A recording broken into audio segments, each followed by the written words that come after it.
Apparently, that's the Montecito motto these days. Prince Harry and Meghan Markle, the self-branded humanitarian power duo of California luxury, have managed to outdo themselves yet again, this time by transforming Remembrance Weekend into a two-stop PR marathon. First stop, the Baby Gala in West Hollywood, where Meghan brushed shoulders with Serena Williams. Then it was off to Kris Jenner's star-studded 70th birthday bash at Jeff Bezos's Beverly Hills fortress. Because clearly, nothing says honoring veterans like toasting the Kardashian matriarch. Let's set the scene. Red carpets, spotlights, a charity ball sprinkled with real A-listers, and then enter Harry and Meghan, strolling in like they're starring in The Crown. The Montecito chapter. Meghan arrived in her signature minimalist black look, which somehow managed to appear both undercooked and overthought.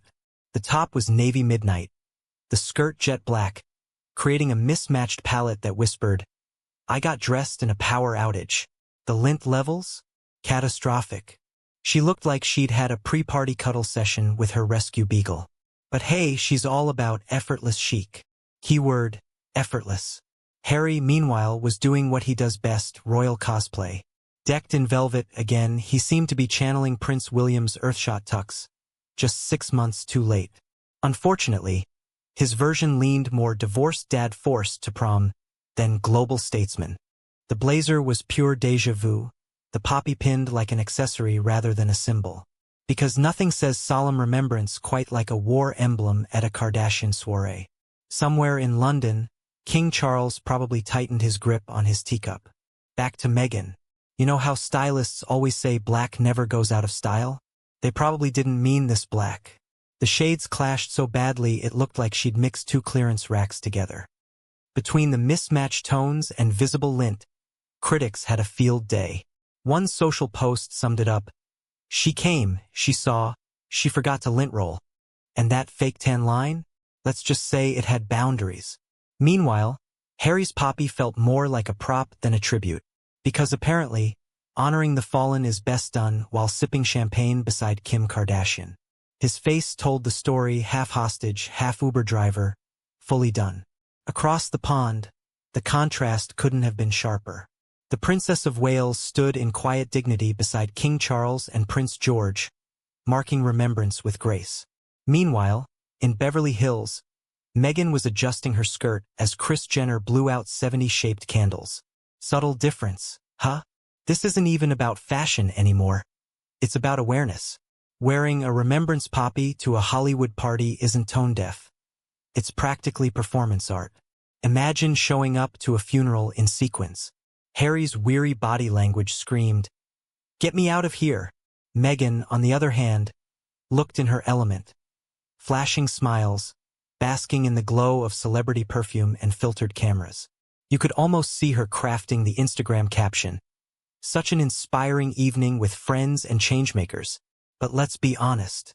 The invite to Bezos's mansion was the real trophy. This wasn't about service, it was about status. Even royal biographer Tom Bower hinted at it. Meghan's been working the social ladder. And this was a milestone. Kris Jenner's birthday, the ultimate Beverly Hills badge. Ironically, though, Kris's Instagram told another story about 20 party pics, and not a single one featuring the Sussexes.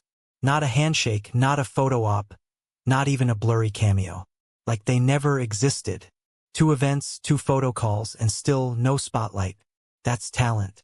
Meghan likely spent the night calculating PR angles while Harry wondered if he still technically had a royal job title. The kids, of course, stayed home or, as the snarky corners of the web put it, with their Hollywood stand-ins. And then there's Harry's look. Hair thinning, beard patchy, eyes tired. He had the air of a man who accidentally RSVP'd yes to every event on Meghan's calendar. Across the Atlantic, William, Catherine, Charles, and Camilla stood in dignified silence, doing what royals are supposed to do. Serve, remember, represent. Meanwhile, the Sussexes continued their ongoing experiment in redefining relevance.